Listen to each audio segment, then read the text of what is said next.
Hi there, and thanks for joining us on Chicago Tonight, Black Voices. I'm Brandis Friedman. On the show tonight, it's high time that the city government paid attention to the points of pain in these neighborhoods. Mayor Johnson is unveiling the next phase in his anti-violence plans. Chicagoans are dying from cardiac arrests at a younger age, according to a new study. What you should know about your heart health. And what being named a state cultural district could mean for two historic black communities in Chicago. And now to some of today's top stories. Some migrants will not be evicted from city shelters when the 60-day limit goes into effect Saturday if they have certain extenuating circumstances. As far as the 60-day policy, we've had migrants in shelters since 2002. Again, that's not the design of the system that we are trying to hold up. So what this policy has essentially done, it has given us the opportunity to have real substantive conversations with migrants to help them move on. So what does that mean? There are exemptions, even within this policy, that are still permissible. Mayor Brandon Johnson says some of those circumstances include being in the process of securing housing or medical circumstances like pregnancy. Johnson says those who would be required to leave because they haven't started the process of securing a home could start the process of seeking temporary shelter again. No word from the city on how many migrants this will impact. The mayor also expressed frustration with the Chicago Police Department's spending on overtime after an analysis by WTTW News. Heather Sharon joins us in a bit with more on the mayor's plans for public safety. Chicago voters will get to decide whether the city council can hike the sales tax on million-dollar properties. The measure, known as Bring Chicago Home, is intended to bring in revenue to support homeless services and combat housing insecurity. The Illinois Supreme Court today ruled that the Chicago Board of Elections commissioners will count the votes cast in next week's primary election. A group of real estate and development groups made the appeal, saying the tax would further limit economic growth downtown. For more on the referendum, visit our online voter guide at WTTW.com/voter guide. Another new stadium is in the works for Northwestern. A university trustee and his wife are donating $5 million for a new softball stadium that'll feature new dugouts with a clubhouse, new restrooms, and improved ADA accessibility. The newly named Kirkpatrick Stadium is expected to be completed by spring 2026. Crews have already begun demolition of Ryan Field to make way for a new football stadium. Last year, the school's athletics department became embroiled in a hazing scandal affecting multiple sports, including football and softball. Up next, a new public safety effort targeting 4 Chicago communities right after this. Chicago Tonight, Black Voices is made possible in part by the support of these donors.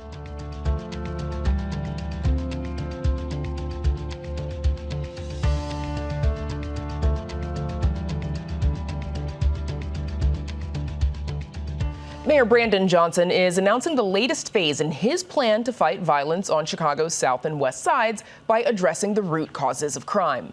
Johnson says it's, quote, high time for the city to directly address the racial and social economic disparities that contribute to violence. We know what creates violence in a neighborhood. It's the lack of job opportunities. It's disengagement from school or access to alternate pathways to careers. It's a disengagement from housing, and you have housing instability and, of course, storefront vacancies and other disparities. And reporter Heather Sharon joins us now with more. Heather, break down the mayor's new plan for us. Well, this plan spotlights 4 Chicago neighborhoods: Englewood, Austin, Little Village, and West Garfield Park. And we're looking at a map of those neighborhoods right now. Those neighborhoods on the south and the west side are where really Chicago is confronting the most serious cases of violence and crime. And Johnson's plan calls for city officials to spend $1 million on layered programs to address those root causes we heard him talk about. And in some cases, Johnson said he's prepared to go block by block and door to door to reach people the city has not been able to connect with. Heather, why were these particular neighborhoods chosen? So not only are they the most violent in Chicago, they are way out of step with other neighborhoods in Chicago. So for example, Englewood has seen a murder rate increase of nearly 5%, even though murders citywide are down 12%, which gives you a sense of just how serious the issue are in these neighborhoods, where joblessness is very common and that there is not a lot of sort of job opportunities. So Johnson wants to address that without really focusing on law enforcement. It's, of course, as we all know, Chicagoans, it's become an annual ritual for Chicago's mayor to step up anti-violence efforts as the weather begins to warm. How is this plan any different? Well, it's a little bit early, right? The flowers are just starting to bud, but also Police Superintendent Larry Snelling and the police department's command staff were nowhere to be found at today's event in West Garfield Park. And usually at these events, you've got people promising to crack down on lawlessness and make sure people who commit crimes are held accountable. There was none of that today, and Johnson told me it was a deliberate strategy to address those racial and economic disparities that are really Chicago's legacy of segregation, and that he said he promised to confront when he was elected just about 10 months ago. Okay, Heather Sharon, thanks so much. Thanks, Brandis. And you can read Heather's full story on our website. It's all at WTTW.com/news. Chicago Tonight's coverage of public safety is supported by the Su Ling Jin Charitable Foundation Initiative for Reducing Violence in Chicago. Chicagoans are dying from cardiac arrest at increasingly younger ages. That's according to a new study from the University of Illinois, Chicago. The study found the average age for cardiac arrest outside the hospital fell from 64 to 62 years old. That number drops even lower for Black Chicagoans, prompting researchers and community groups to remind residents what they need to know about their health. Joining us now with more are Shweta Khosla, Director of Emergency Medicine Research at the University of Illinois, Chicago, and lead author of the study, Dr. Bernice Fokum, an emergency medicine physician at UChicago Medicine, and Courtney Shireen, Executive Director at the Illinois Heart Rescue. Thanks to all three of you for joining us. Dr. Fokum, let's start with you, please. Would you explain the difference between heart attack and cardiac arrest? Thanks for asking that. That's a really, really common question. So a heart attack, when we say heart attack, it means that a clot has traveled to the arteries of the heart and has caused a blockage that's causing a portion of the heart to die. A heart attack can lead to a cardiac arrest. So a cardiac arrest is when the actual pumping action of the heart stops. And that's really devastating because you require the pumping action of the heart to deliver blood and nutrients to the rest of the body. So when your heart stops, you have effectively died. So a heart attack can lead to the pumping action stopping, but they are not the same thing. Okay, and we're going to come back to the fatality of cardiac arrest in just a little bit. But Shweta, I want to get you in here because your study found that the age at which people are dying from this is decreasing, meaning people are dying of it younger. Why do we think that is? Well, there could be many reasons, and that's what we are going to look for in further studies. So it's hard to pinpoint exactly what is driving it. The first step is to assess that this is happening and to bring awareness to it with the decreasing average age at a population level. First, we thought it could be pandemic, but once we noticed the trends, they started pre-pandemic, even prior to 2020. So it's just not the pandemic. Maybe pandemic worsened it to some extent, but it's not the entire thing. There could be other factors too, with the higher blood pressure, higher cholesterol, diabetes. All of those risk factors that lead to heart disease, in a way, also are risk factors for cardiac arrest, as Dr. Fokum was saying, because heart attack can lead to cardiac arrest. So they're linked. Also, there are other factors which we would like to explore further, overdose being one of the factors, but certainly we cannot be sure that what is that one factor that's driving it. You found that 57% of out-of-hospital cardiac arrests occurred among Black Chicagoans. The biggest decrease in that age happened for Black men, from 62.1 years to 60.3 years. What are some of the, I guess, the social determinants of health? What are some of the factors that make you go this is a potential cause, particularly for Black Americans and Black men. Yeah, no, thank you for bringing this up. In any case, we see that men tend to have cardiac arrest at younger age. And then when we look at further by race and ethnicity, its effect on Black men, which is more pronounced, as you were saying. The factors that could be contributing are, again, as I was earlier saying, it could be very well related to the factors such as high blood pressure. And we know that Black adults are more likely to have hypertension, which is high blood pressure, and they're also more likely to have uncontrolled blood pressure, right? So it's that. Also, they're disproportionately at higher risk of factors such as higher cholesterol and other cardiovascular risk factors, which lead to further problems related to it. Courtney, I want to get you in here. Illinois Heart Rescue obviously co-authored this study. What resources do people need to know about to become more aware of their own heart health? One of the things we talk about with cardiac arrest is that it's a chain of survival. So there are many links in the chain that need to be strong in order for an individual to survive, and that goes from early bystander intervention with CPR and AED use to activating our emergency responders through 911 calls, and then working with our first responders in hospitals. So it takes an entire system. Dr. Fokum, when someone experiences cardiac arrest, how often are they making it to you in the emergency room?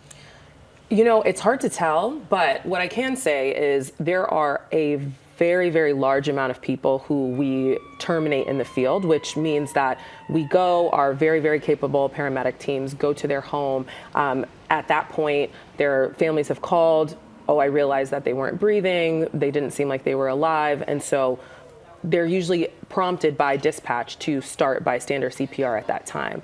Paramedic teams will arrive and then try to do the resuscitation. If they're able to get what we call return of spontaneous cardiac activity, which is just a long way of saying the heart is restarted, then they'll be transported to the hospital. We are seeing that there are a lot of them who never make it out of the home because there's nothing more that we can do once they're transported. But once they get to the hospital, there are many, many different interventions that we'll try to do to restart their heart. But it matters what happens before. So if bystander CPR is not activated early, if those interventions are not started early, there's very little we can do once they come to the hospital. We talked about, hypertension and high blood pressure. What are some risk factors for cardiac arrest? What do people need to be on the lookout for? There are a lot of risk factors. So I think there's two things. So the risk factors, kind of the earlier risk factors, are some of the things that were mentioned earlier, things like heart disease, high blood pressure, diabetes, things like that that can cause heart disease, that can lead to cardiac arrest. However, in the moment of a cardiac arrest, if you see somebody collapse, if you see that they're breathing irregularly, if you feel, very importantly, under their chin for a pulse or feel their wrist for a pulse and you don't feel a pulse, that's when you start bystander CPR immediately. Get somebody else to call 911, get somebody to find the AED, but those seconds count. Courtney, to that point, what should someone know if they do witness what Dr. Fokum was just explaining, if they do witness a cardiac arrest? And I think you brought something, a visual aid to help us understand. Yeah, this is one of the CPR mannequins that we use in our community training classes. When we're teaching lay responders, I prefer that term to bystanders, we teach them to ask two questions. One, are they conscious or are they awake? And two, are they breathing normally like you and I? So any gasping, gurgling, snoring, only breathing a couple times a minute, that's not normal. So no, go. We're starting CPR. It's important to know that you can't hurt somebody by doing CPR if they really need it. It's much more important to do the intervention than to worry about injuring the person. So this is a breasted mannequin. We've talked a little bit about disparities, but women are also, across all races, less likely to get CPR than men are in the public. So we teach breasted mannequins for all of our classes. You just put your hands in the center of the chest. We compress hard and fast. If you imagine squishing the person in half, that's as hard as you want to go. So hard and fast in the center of the chest. And we're not doing rescue breaths anymore for adults. Okay, this is good to know. Shweta, your study also mentioned that 90% of people die from out-of-hospital cardiac arrests. That seems really high, but after what we've heard from Dr. Fokum, it also kind of makes sense that it can be hard to restart the heart without being in a hospital with those resources. Right. So 90% of the people who experience out-of-hospital cardiac arrest will not survive beyond hospital discharge. And that's one of the things that is important, and that led us to do this study, because these are years of productive life lost. And if people are experiencing cardiac arrest at a younger age, then that means those years that could have been gone into building a productive society, working towards building a family and your community, those years are effectively lost. Yeah, that was one part of the study that you all noted that was important. Thousands of years of life lost because of a life cut shorter. That's where we'll have to leave it. My thanks to all of you for joining us. Shweta Khosla, Dr. Bernice Fokum, and Courtney Shireen for joining us. Thank you. Up next, new recognition for the cultural contributions of Chicago communities.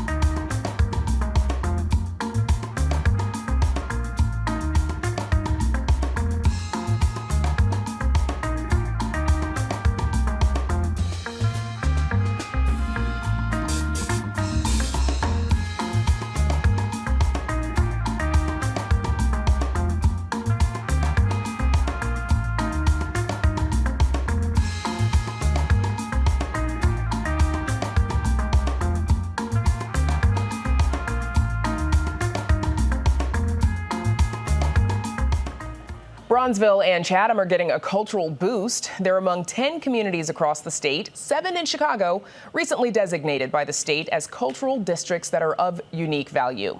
That'll allow them to apply for state funding to support projects that uplift their communities, spur economic development, and preserve their cultural heritage.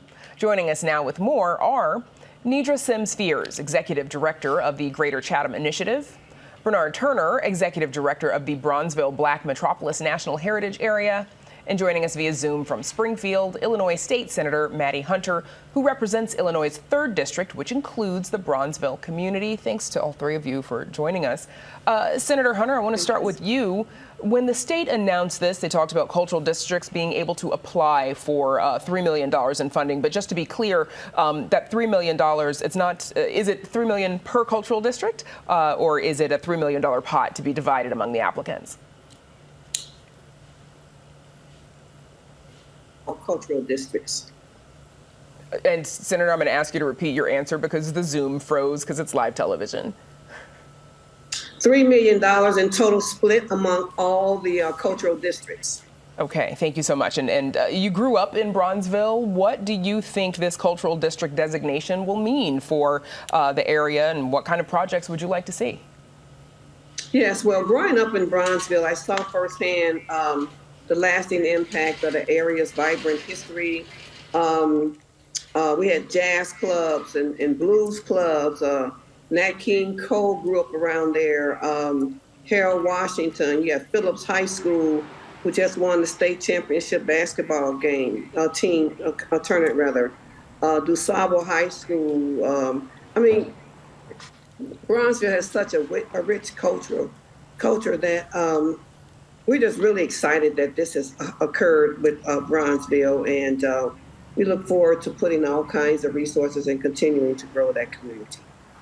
Bernard Hunter, you also grew up in Bronzeville in the 50s and 60s. What was it like, and what made it so special that you think is that's what's worthy of preservation today?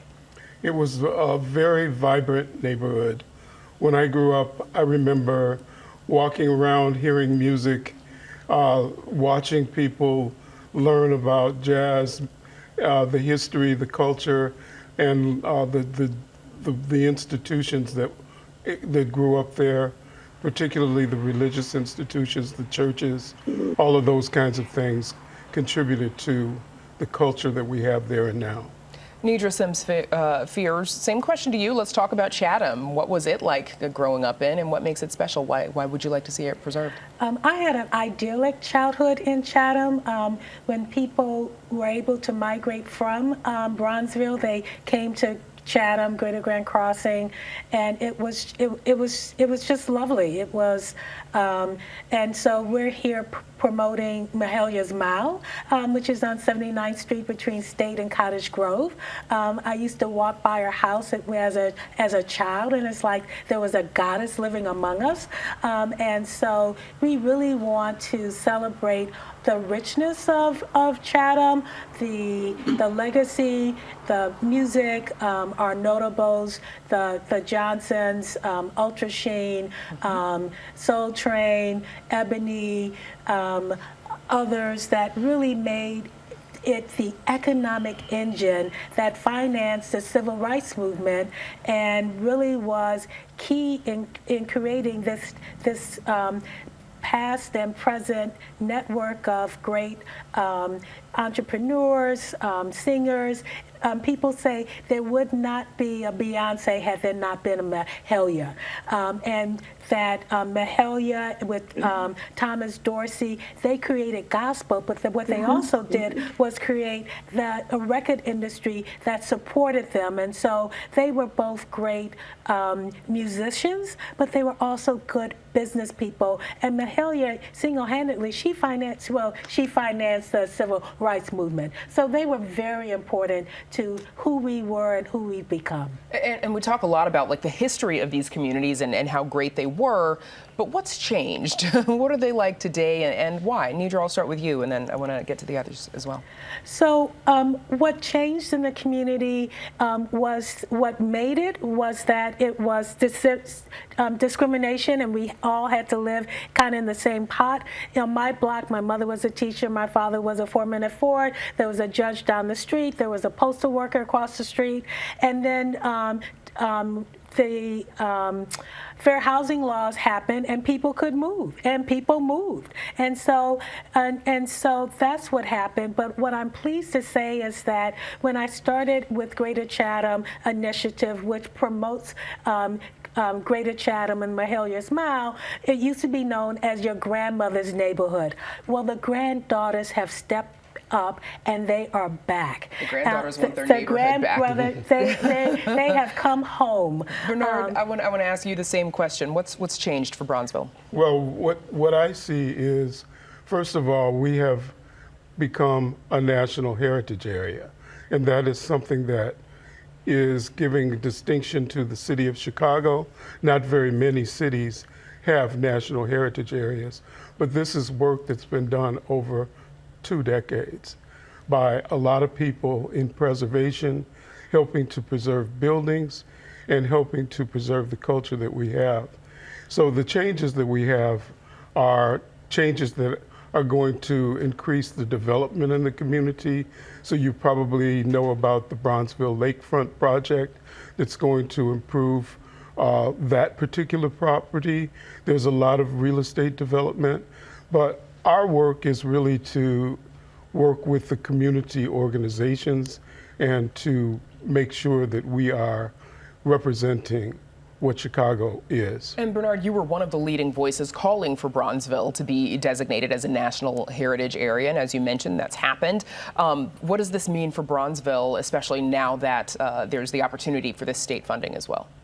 Well, we are currently working on our management plan, and since we're part of the National Park Service, we have to complete a management plan within 3 years, and when we do that, we will receive funding from the National Park Service, as much as $500,000 a year, maybe as much as $1 million a year. The only catch is you have to match all of that.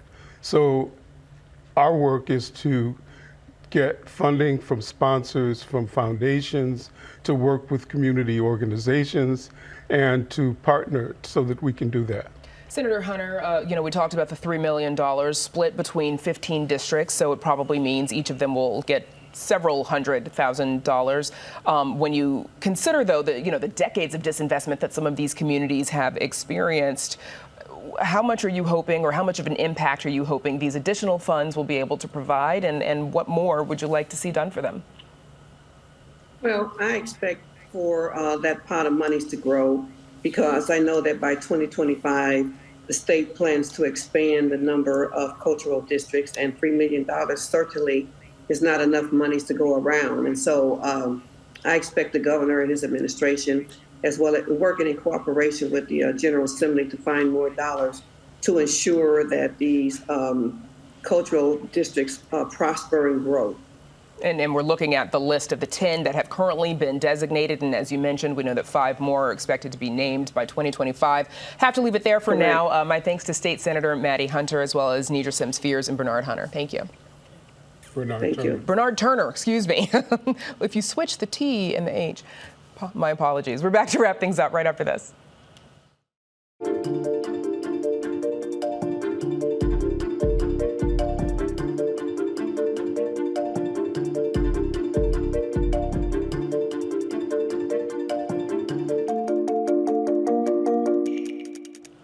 And that's our show tonight. Be sure to check out our website, WTTW.com/news, for the very latest from WTTW News. And join us tomorrow night at 5:30 and 10 for Chicago Tonight Latino Voices. The latest on a measles outbreak at a migrant shelter in Pilsen as city officials work to prevent its spread. And this weekend at St. Patrick's Day, we'll show you the history behind the Green Chicago River. Now, for all of us here at Chicago Tonight Black Voices, I'm Brandis Friedman. Stay healthy and safe, and have a good night.